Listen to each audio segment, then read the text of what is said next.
राजू गहरी नींद में सो रहा होता है।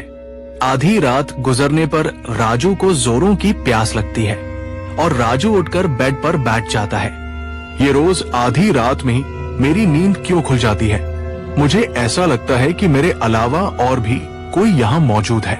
इतना कहने के बाद राजू पानी पीने के लिए किचन में जाता है कि उसे अपने सामने एक चुड़ैल दिखाई पड़ती है, जिसे देखने के बाद राजू काफी डर जाता है और वो तेजी से अपने कमरे की ओर भागता है। राजू भागते हुए अपने कमरे में आता है और जल्दी से कमरे के दरवाजे को बंद कर देता है और गहरी सांसें लेने लगता है।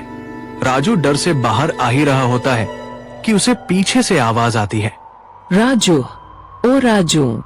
राजू डरते हुए पीछे मुड़ता है कि उसे वही चुड़ैल दिखाई पड़ती है। वो बेहद डरावनी दिखाई पड़ रही थी। राजू काफी घबरा जाता है। राजू, तुम मुझसे नहीं छिप सकते हो। मैं तुम्हें इतनी आसानी से नहीं मारूंगी।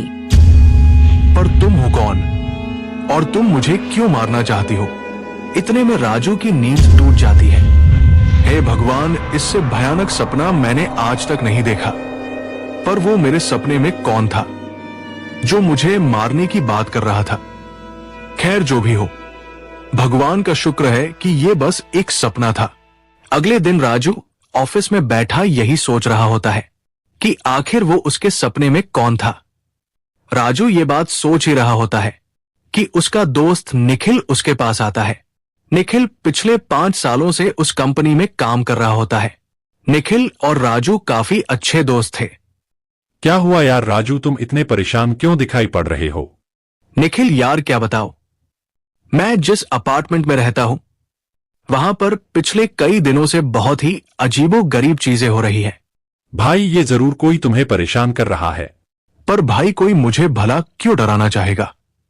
और वहां मेरे अलावा और कोई भी नहीं रहता।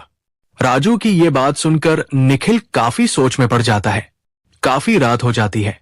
राजू ऑफिस से पैदल ही घर लौट रहा होता है। राजू ज्यादातर ऑफिस पैदल ही आया जाया करता था, क्योंकि ऑफिस उसके घर से थोड़ी ही दूरी पर था। वो उसी बात को सोच रहा होता है कि तभी राजू को किसी की मौजूदगी का एहसास होता है और वो रुक जाता है। राजू पीछे मुड़ता है और वो कुछ ऐसा देख लेता है कि उसके होश उड़ जाते हैं। वही साया जो अक्सर उसके सपनों में आया करती थी, अब वो उसके सामने हवा में लटक रही होती है। राजू घबरा जाता है। उसे कुछ भी समझ नहीं आ रहा था। वो तेजी से दौड़ता है। इसका नेक्स्ट पार्ट देखने के लिए हमारे चैनल पर बने रहें और इसी तरह की कहानियां देखने के लिए हमारे चैनल को सब्सक्राइब करें। धन्यवाद।